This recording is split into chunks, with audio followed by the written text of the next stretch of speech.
The galaxy had already decided the alien queen was lost. Every rescue calculation showed the same result. Too dangerous, too costly, too late. Then one human soldier looked at the impossible numbers, heard a fading life signal, and turned his ship back into the darkness. He did not know her rank. He did not know her power. He only knew someone was still waiting. Welcome to Gravity and Stardust. We wish you a joyful viewing experience and a day filled with happiness. Now, let's begin this unforgettable story. The rescue protocol was clear. The signal was not worth answering.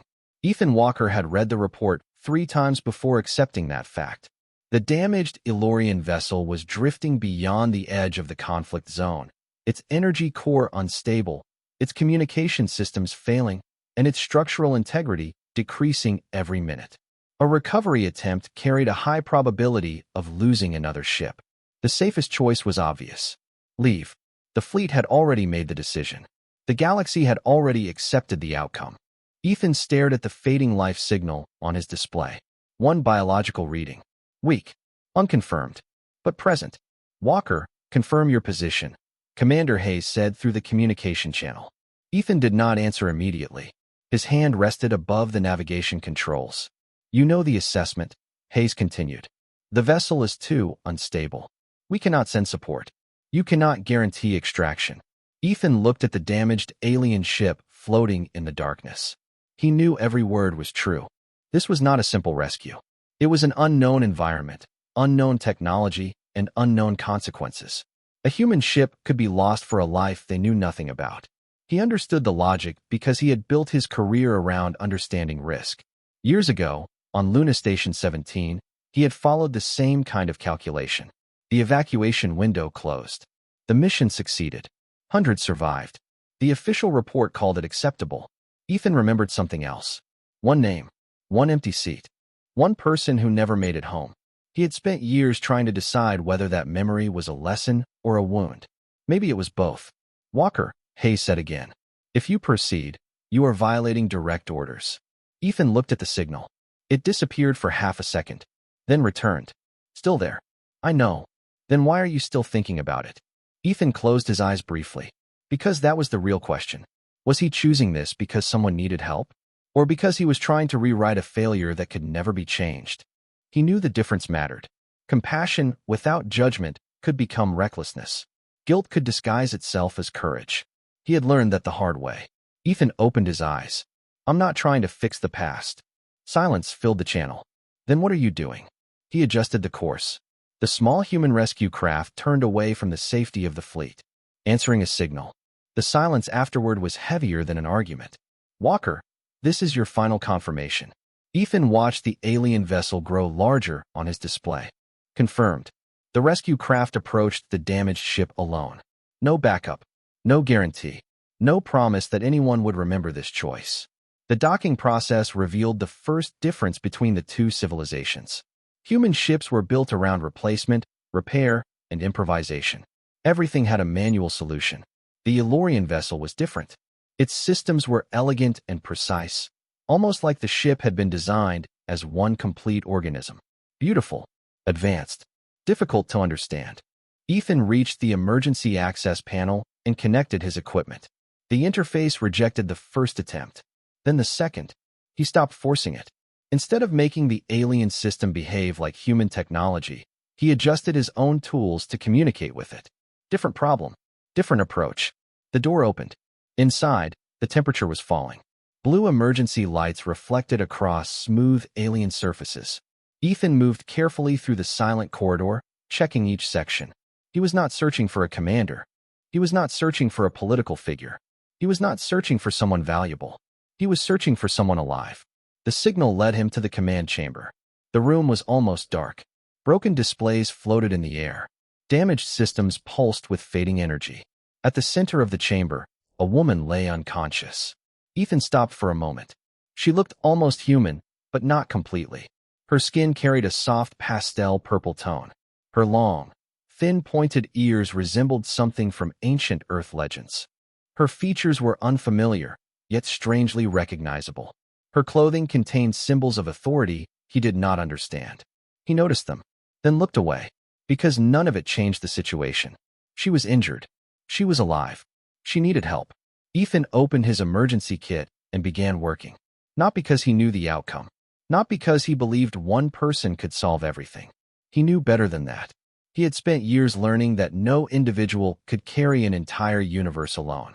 But he also knew something else. A system could calculate risk. A protocol could define limits. A report could explain a loss. Yet none of them could answer one simple question.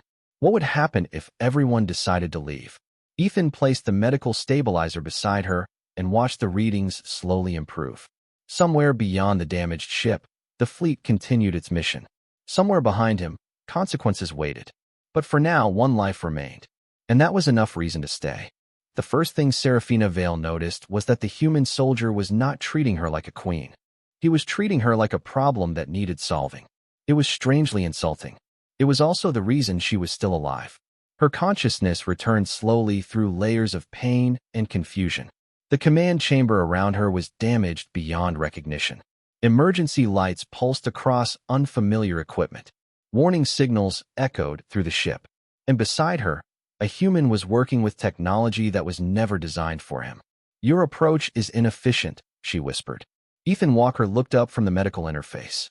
For a moment, surprise crossed his face. Then it disappeared. "Good. You're awake." Serafina tried to move and immediately regretted it. Her body responded slower than expected. "Your equipment is creating unnecessary instability." Ethan checked the readings before answering. "Probably." Her eyes narrowed. "Probably. Yeah." He adjusted the medical connection. "I don't have complete information." The answer caught her attention. Most people around her avoided admitting uncertainty, especially when speaking to her. "And you continue anyway?" Ethan looked at the failing systems around them. Because waiting for perfect information is also a decision. Serafina studied him. That statement bothered her because it was not irrational. She expected humans to be reckless, emotional, driven by instinct rather than discipline. But this one was different. He understood the danger. He understood the limits. He simply accepted uncertainty as part of the equation. "You do not know who I am," she said. Ethan glanced at her. "No, you do not know my position. No, you do not know the consequences of keeping me alive." Ethan paused. "You're right." That response surprised her more than confidence would have. "Then explain your choice." He looked back at the medical display. "You were alive." Serafina waited. "That is all." That was enough to start. Silence filled the damaged chamber. To Elorian philosophy, that answer was incomplete. A decision required context, impact, probability, consequences beyond the immediate moment. Yet Ethan was not ignoring those things. She could see it in the way he checked every system twice, the way he calculated before moving. He was not acting without thought. He was acting with a different priority. "Your civilization must lose many people if decisions are made this way," she said. Ethan tightened a connection and looked at the damaged power system. "Sometimes. And you accept that?" He stopped. A small pause. "No," the answer was immediate. "I accept that I can't control everything." Serafina noticed the difference. It was subtle, but important. This human was not pretending every life could be saved. He knew impossible choices existed. He simply refused to let impossibility become an excuse too early. Another tremor moved through the vessel. A section of the command chamber lost power. Ethan immediately shifted position, placing himself between Serafina and the unstable equipment. She noticed. "You are increasing your own risk." "Yeah, that is inefficient." Ethan gave a tired look. "You really like that word." "Because it is accurate." "Maybe." The answer almost annoyed her. Almost. Because she was beginning to understand that his uncertainty was not ignorance. It was humility. Elorian leaders were trained to project certainty because uncertainty created instability. Ethan carried uncertainty openly because he believed it created responsibility. Two different responses to the same problem. The ship's emergency systems finally stabilized enough for Ethan to access the communication network. A recovery signal appeared on his display. Elorian forces were approaching. Serafina watched him prepare the transmission. "When they arrive, they will ask questions." Ethan nodded. "I figured. They may not approve of your actions." "I figured that too. You entered a foreign military vessel without authorization. You risked diplomatic consequences." Ethan looked at her. "You're making a good argument for why I shouldn't have done it. I am stating facts." "I know." He returned to the controls. Facts matter. A pause. They're just not the only thing that matters. For the first time, Serafina had no immediate response. Not because she agreed. Not because she had changed her beliefs. But because she recognized something unfamiliar. The human was not asking her to abandon logic. He was asking her to consider what logic could not measure. As the rescue signal connected with the approaching fleet, Ethan prepared for whatever came next. Serafina watched him carefully. He had no idea who she was. No idea what power she held. No idea that his decision would become a matter discussed across worlds. He had acted before knowing her importance. Before knowing her title. Before knowing her value to the galaxy. And that was the part she could not understand. In a universe where everything was measured by consequence, this human had made a choice based on something far harder to calculate.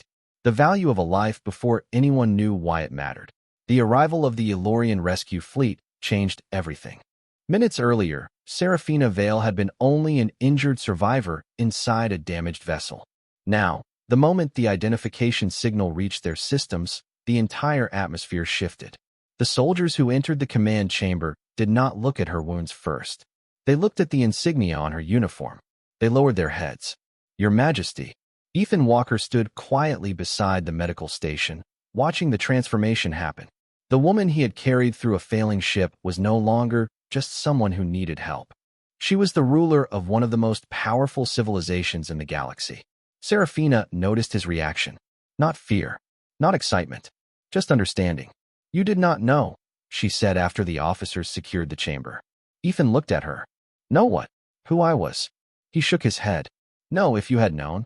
Ethan looked toward the damaged vessel around them. "I don't know." The answer was honest. Too honest. Serafina expected humans to deny it. To claim they would have done the same regardless of circumstance. Instead, he admitted something uncomfortable. Knowledge changed choices. Power changed perception. Identity changed decisions. "At least you recognize the possibility," she said. Ethan adjusted the medical equipment one final time. Pretending it would be dishonest. That answer stayed with her. Throughout her life, Serafina had been surrounded by people who wanted to appear morally certain. Advisors who always knew the correct answer. Generals who always had a perfect strategy. Diplomats who never admitted doubt. Ethan was different. Not because he lacked uncertainty. Because he acknowledged it. The official inquiry began after her recovery. Ethan expected consequences. He had violated protocol. He had entered a foreign military vessel without authorization. He had made a decision that could have created a diplomatic crisis. Those facts were impossible to ignore. The council chamber was silent as the investigation began. "You understand the severity of your actions?" Commander Vaylor asked. Ethan nodded. "Yes." "You endangered yourself and your mission." "Yes." "You accept responsibility?" "Yes." The simplicity of his answers frustrated the council. They expected justification, a defense, a reason they could debate. Instead, Ethan accepted every fact placed before him. Finally, Vaylor asked the question everyone wanted answered. "Why?" Ethan looked at the damaged rescue report displayed above them. "Because there was still a life signal." "That is not a complete answer." Ethan was silent for a moment. "No," he looked back at the council. "It isn't." Serafina watched carefully. This was the moment where most people would turn their choice into a heroic statement. Ethan did not. "I knew the risk," he continued. "I knew I might fail. I knew there could be consequences. But leaving was also a choice." The chamber became quiet. Not because everyone agreed. Because the statement was difficult to dismiss. After the hearing, Serafina found Ethan repairing a damaged component from his rescue craft. "You are disappointed," she said. Ethan looked up. "About what?" "That I am not simply grateful." He gave a small expression of confusion. "Why would I expect that?" "Most individuals who perform extraordinary actions expect recognition." Ethan returned to his work. "I wasn't trying to become extraordinary." Serafina studied him. "Then what were you trying to become?" Ethan paused. The question reached deeper than she intended. Someone who could live with the decision afterward. For the first time, Serafina saw the weight behind his actions. The rescue had not been easy. It had not been fearless. It had not been some simple example of human superiority. It was a choice made by someone who understood consequences and acted anyway. Later, when the council reviewed the rescue data, they discovered something unexpected. Ethan had not ignored the risk calculations. He had used them. He had studied the failing systems, estimated survival probability, and created the highest possible chance of success with limited resources. His choice was not emotion replacing logic. It was emotion completing logic. That distinction mattered. Serafina returned to the damaged rescue craft after the investigation ended. She touched the repaired exterior panel where human tools had connected with Elorian technology. Two different approaches. Two different philosophies. Yet somehow, they had worked together. Your species is difficult to understand, she said. Ethan smiled slightly. We hear that a lot. She looked at him. You accept uncertainty. Yeah, but you still act. Ethan looked at the stars beyond the station. Someone has to. Serafina did not answer immediately, because she was beginning to understand the strange contradiction of humanity. They were not powerful because they eliminated uncertainty. They were powerful because they continued forward while carrying it. The investigation changed the way Eloria viewed the rescue mission. Not because Ethan Walker had broken the rules.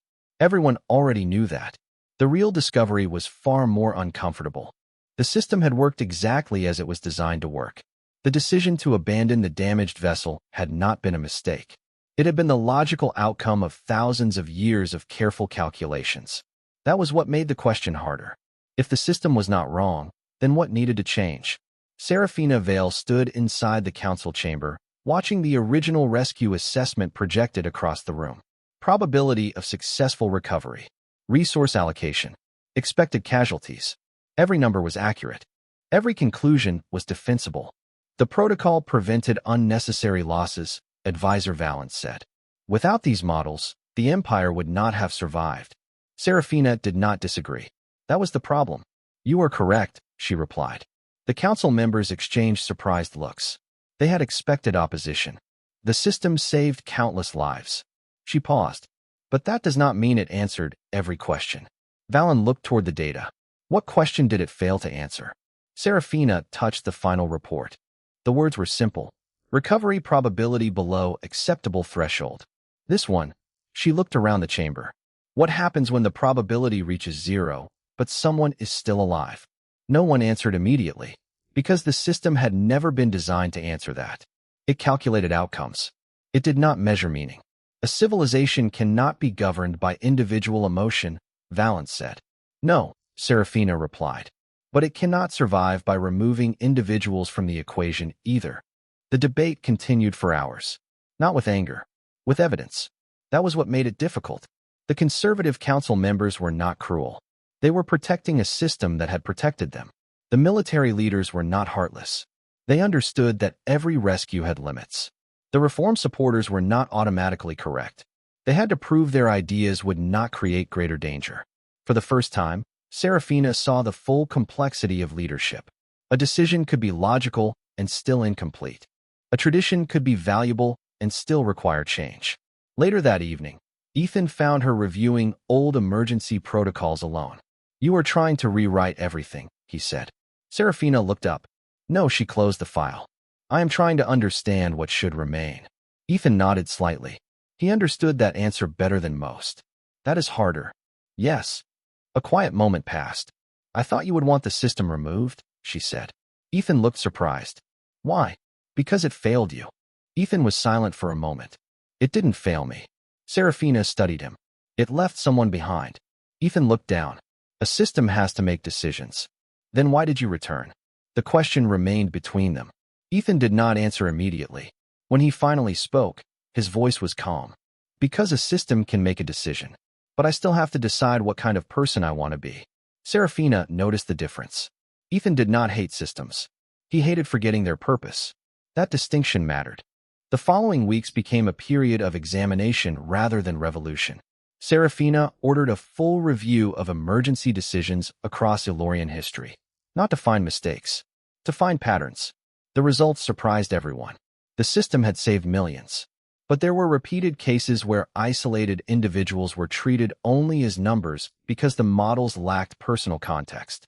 The solution was not replacing calculation with emotion. It was adding human factors into the calculation itself. Ethan worked with Elorian engineers to understand how their technology made decisions. He discovered something fascinating. Elorian systems were incredibly advanced but depended heavily on perfect data. Human systems were less elegant, but designed around incomplete information. Humans expected things to break. Ilorians expected things to function. Neither approach was wrong. They were simply built from different experiences. Your technology assumes failure is an exception, Ethan told one engineer. Your technology assumes failure is inevitable, the engineer replied. Ethan smiled slightly. Maybe both assumptions are incomplete. Serafina heard that conversation from a distance. It confirmed what she had begun to understand. Humanity's strength was not that humans cared more. Every civilization cared in its own way. Humanity's difference was that humans had learned to build around uncertainty. They created tools, systems, and relationships that could adapt when reality refused to follow the plan. The final report of the investigation did not condemn the old system. It did not praise Ethan as a hero. It recommended something more difficult. Evolution. A new framework where probability mattered, but so did context.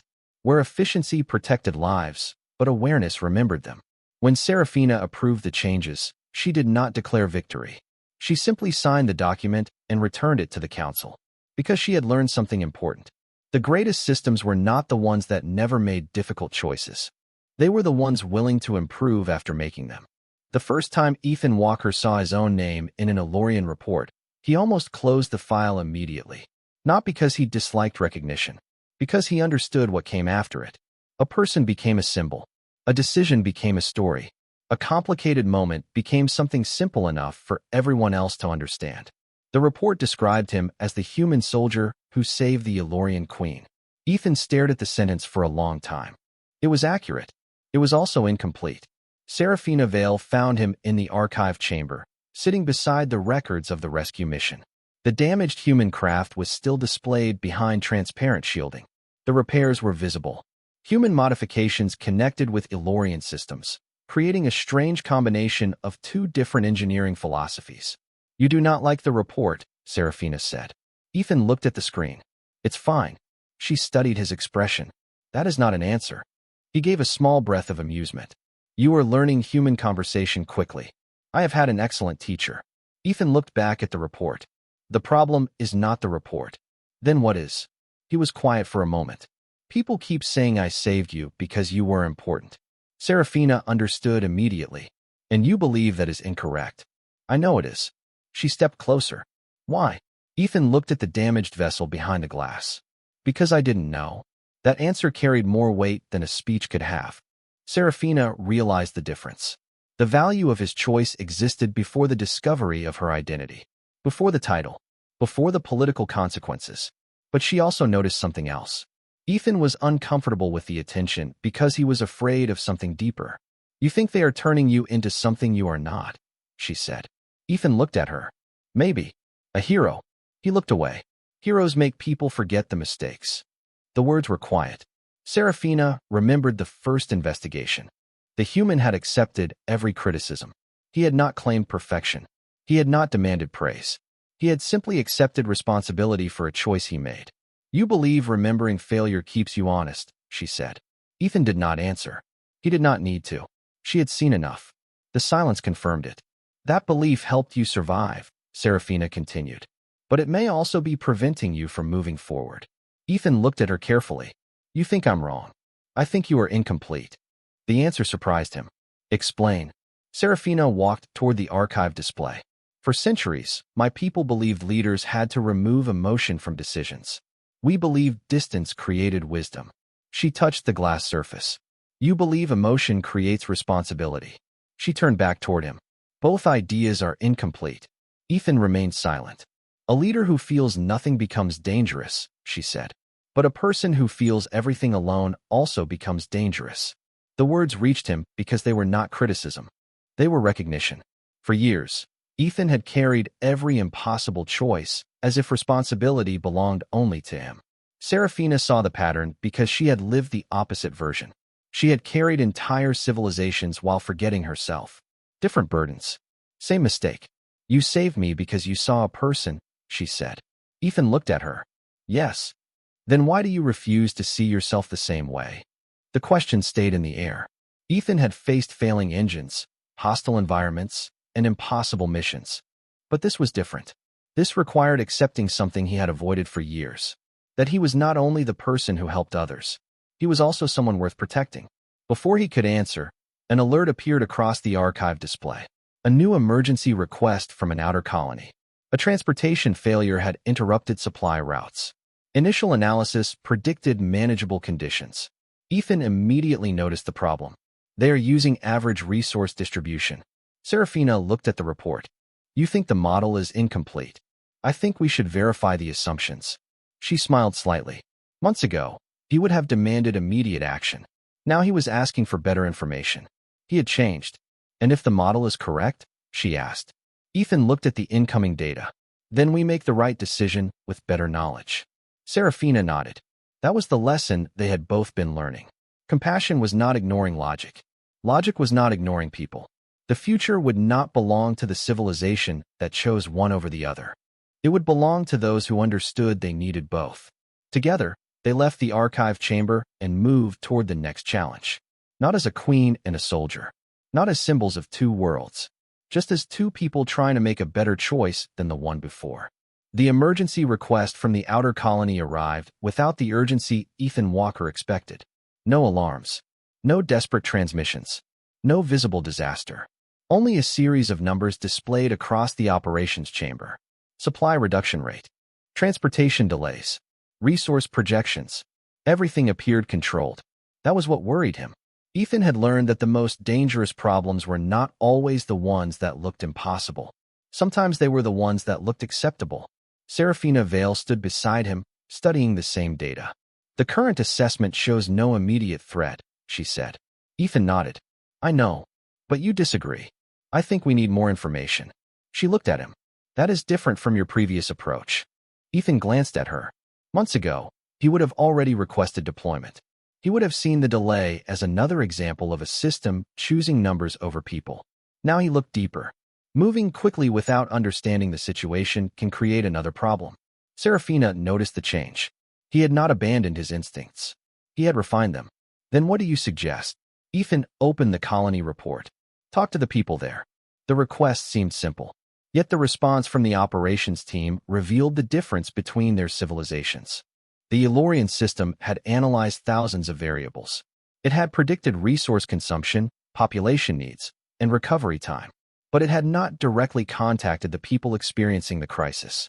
When the colony engineer finally appeared on the communication screen, her expression was calm. Too calm. Current conditions remain stable, she reported. Ethan watched carefully. What systems have you reduced? The engineer hesitated. Non-essential systems. Which ones? Another pause. Medical preparation areas. Environmental support in unused sections. Maintenance cycles. Serafina looked at the data again. The official model had assumed these reductions were temporary adjustments. Ethan understood something else. How long before those become essential? The engineer looked away from the camera for a moment. 8 days. The room became silent. The original calculation had not been wrong. It had simply lacked context. The numbers showed available resources. They did not show what people were sacrificing to preserve them. Serafina turned toward the analysts. Update the model. The analysts began adjusting the projections. Some resisted, not because they disagreed with helping, because changing a trusted system created uncertainty. Your Majesty, this will reduce predictive confidence. Serafina looked at the display. Then we will improve the prediction. It was a simple answer, but it represented everything that had changed. Before, uncertainty was something to eliminate. Now, uncertainty was something to manage. The solution required both approaches. Elorian systems calculated the safest transportation routes. Human engineers modified equipment to handle unexpected conditions. The Elorians provided precision. The humans provided flexibility. Neither replaced the other. During the final planning session, Ethan noticed a familiar temptation. The old version of himself would have pushed harder. He would have carried the entire responsibility personally. Instead, he distributed tasks. He trusted specialists. He allowed others to help. Serafina noticed. You changed, she said quietly after the meeting. Ethan looked at her. So did you. Explain. He looked at the updated emergency model. You used to want perfect answers. She considered that. And now? Now you are willing to make better questions. A small smile appeared on her face. That sounds like a human compliment. It is. The rescue effort succeeded. Supplies reached the colony before the reduced systems became critical. The final report described the operation as a joint success between Earth and Eloria. But the most important discovery was not the result. It was the method. The two civilizations had not succeeded because one philosophy defeated the other. They succeeded because both admitted their limitations. Eloria had learned that accuracy without understanding could miss the person behind the data. Humanity had learned that compassion without structure could create unnecessary risk. Later, Ethan stood with Serafina near the observation deck, watching ships from both worlds travel together. "Do you think this will become normal?" he asked. Serafina looked at the stars. "No," Ethan glanced at her. "No, I think it will always require effort." She paused. "That is why it matters." Ethan looked at the distant lights of the colony they had helped. He understood now. The goal was never to create a system where nobody suffered. That was impossible. The goal was to create a civilization willing to notice when someone did. And sometimes, the greatest progress was not finding a perfect answer. It was refusing to stop searching for a better one. The hardest battle Serafina Vale ever faced was not against another civilization. It was against the weight of everything her own civilization believed was necessary. The reform proposal reached the Imperial Council 3 months after the rescue mission. It was not a replacement of the old system. It was an evolution. A new decision framework that allowed probability calculations to consider human factors, local conditions, and individual circumstances. On paper, it was reasonable. In reality, it threatened centuries of tradition. "We are changing a system that has protected billions," Advisor Valens said before the council. "That cannot be treated as a simple correction." Serafina stood beneath the enormous display of Elorian history. Thousands of years of decisions surrounded her. Victories, disasters, moments where the empire survived because leaders trusted the numbers. "I agree," she replied. The council became silent. "The system protected us." Her eyes moved across the chamber. "That is why we must protect it from becoming incapable of change." The statement created immediate division. The conservative faction argued that personal judgment introduced dangerous inconsistency. Military representatives warned that uncertainty during emergencies could cost lives. Reform supporters believed the old approach ignored too many individuals. Every side carried a piece of the truth. That was what made leadership difficult. Serafina did not command agreement. She requested evidence. The reform process lasted weeks. Simulations were conducted. Historical cases were reviewed. Emergency scenarios were tested. Some proposed changes were rejected. Others were rewritten. The final framework looked different from what anyone originally expected. It was not purely Elorian. It was not purely human.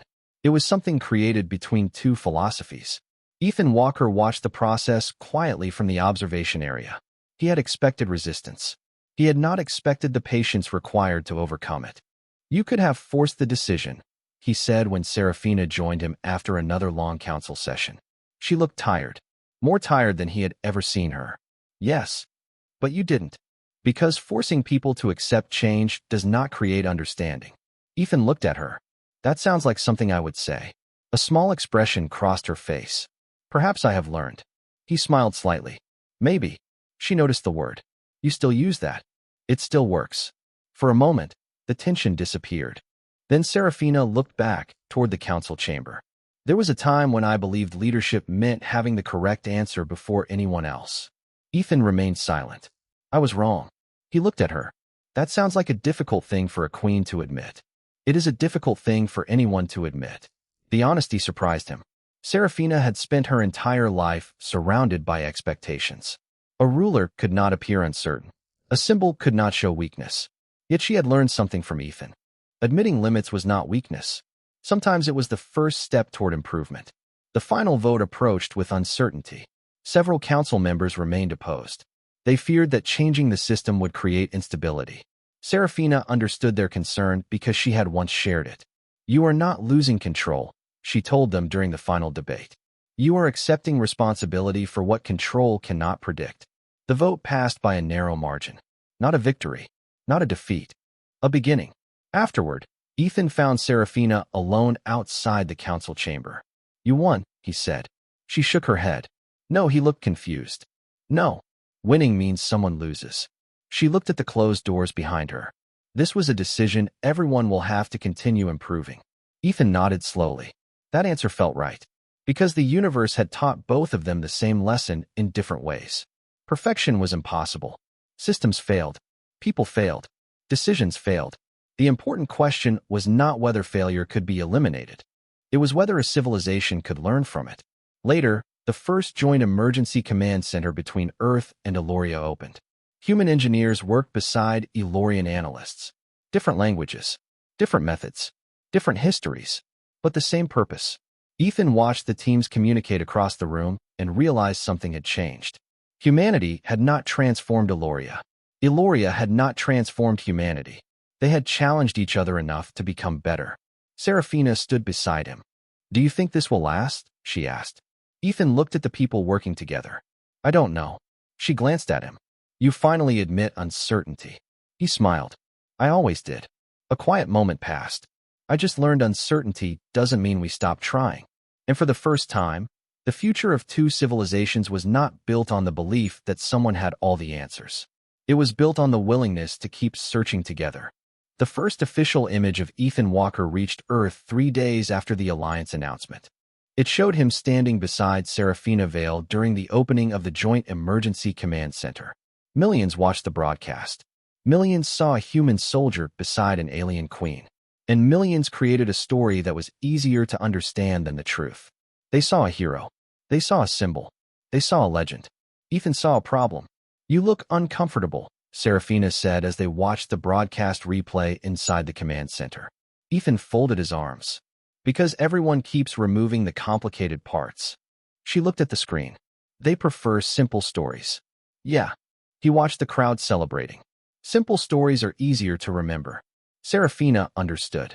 She had lived inside a simple story for most of her life. To the galaxy, she was not Serafina. She was the queen, the decision-maker, the symbol of Eloria itself. People rarely asked what happened to the person behind the title. "They are not trying to harm you," she said. Ethan nodded. "I know. Then why does it bother you?" He was quiet. The answer was not easy because it required admitting something he had avoided. "Because I know what happens when people stop seeing someone as a person."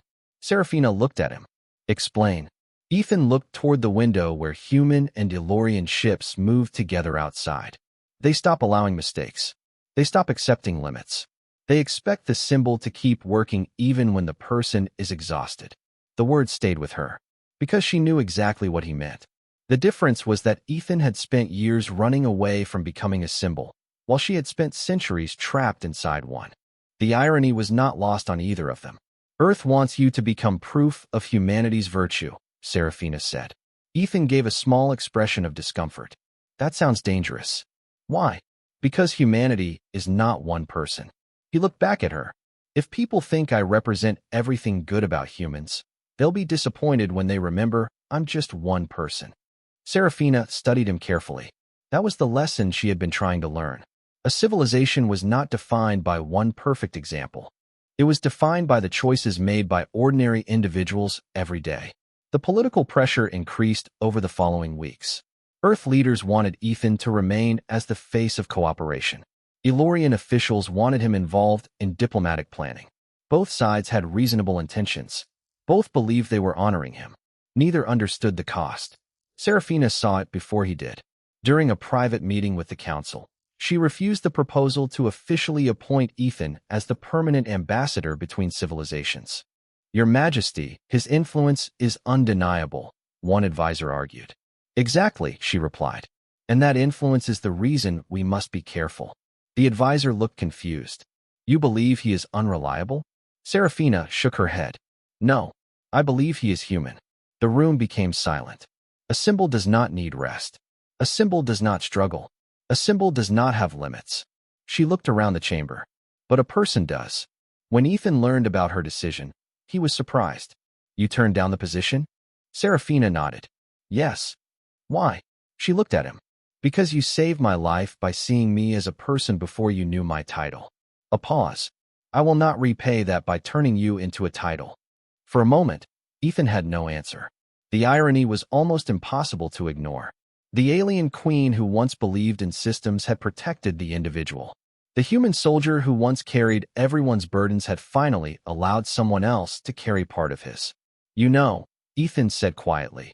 For someone who used to think emotions were unreliable, you're getting pretty good at understanding them.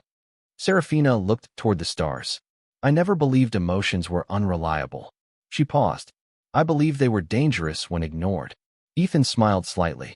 That's a very queen answer. And yours? That's a very human answer. They stood together in silence. No cameras. No audience. No expectations. Just two people from different worlds standing beneath the same stars. Later, the official records did not describe Ethan as the greatest human who ever lived. They did not describe Serafina as the queen who abandoned tradition. The records were more accurate than that. They described a soldier who made a choice. A queen who listened. Two individuals who proved that cooperation did not begin when civilizations became identical. It began when they respected the differences that remained. And perhaps that was the most human thing of all. Not being perfect. Not having every answer. But refusing to forget the person standing in front of you. Years passed after the first rescue mission, but the story of Ethan Walker and Serafina Vale never became what people expected it would become. It was not remembered as the moment one civilization defeated another. It was not remembered as the day humans proved they were superior or the day Eloria abandoned its traditions. History recorded something quieter. A choice. A conversation. A willingness to change. Ethan returned to Eloria one final time before leaving active rescue service. The station had changed since his first arrival. Human engineers worked beside Elorian scientists. Different tools rested on the same tables. Different languages filled the same corridors. The impossible distance between two civilizations had become something ordinary. He walked through the archive chamber where his damaged rescue craft was preserved. The old vessel remained exactly as it had been. The repaired sections were still visible. The marks of the emergency docking were untouched. Serafina joined him moments later. You still think it should be restored? She asked. Ethan looked at the ship. Part of me does. And the other part? He touched the repaired section where human equipment had connected with Elorian systems. The other part knows the damage is the reason it matters. Serafina nodded. She understood now. The marks were not signs of failure. They were evidence of adaptation. A reminder that two different approaches had met in the middle. The council still debates the reforms, she said. Ethan smiled slightly. I'm not surprised. Some believe we changed too much. And others believe you changed too little. She looked at him. Does that concern you? Ethan thought about it. Years ago, he would have searched for the perfect response. Now he simply answered honestly. No. Serafina raised an eyebrow. No. It means people are still involved. He looked across the station where humans and Elorians work together. The moment everyone stops questioning decisions is probably the moment nobody cares anymore. A small smile appeared on her face. You have become more patient. Ethan glanced at her. You have become more willing to admit you don't have every answer. That was not a compliment. It was. They stood quietly for a moment. There was no ceremony, no audience, no expectation. Just two people who had spent years challenging each other and learning from the conflict between their beliefs. Do you remember what you said when we first met? Serafina asked. Ethan looked at her. Probably something awkward. You said you had enough information to begin. He nodded. Yeah. At the time, I thought that was an incomplete way to make decisions. She looked toward the stars beyond the station. Now I understand. Ethan waited. Complete information does not always arrive before the moment when a choice is required. The words carried the weight of everything they had experienced. The rescue, the debates, the reforms, the failures and corrections afterward. The universe had not become simpler. There were still impossible choices. There were still risks no system could remove. There were still moments when every option carried a cost. But something fundamental had changed. People looked at those choices differently. They asked not only what was efficient. They asked who would carry the result. The alliance between Earth and Eloria continued growing. Some projects succeeded. Some failed. Some required years of adjustment. But both civilizations learned to see failure differently. Not as proof that something was broken. As information that something needed to improve. Before Ethan departed, Serafina met him at the observation deck. The stars reflected across the glass between them.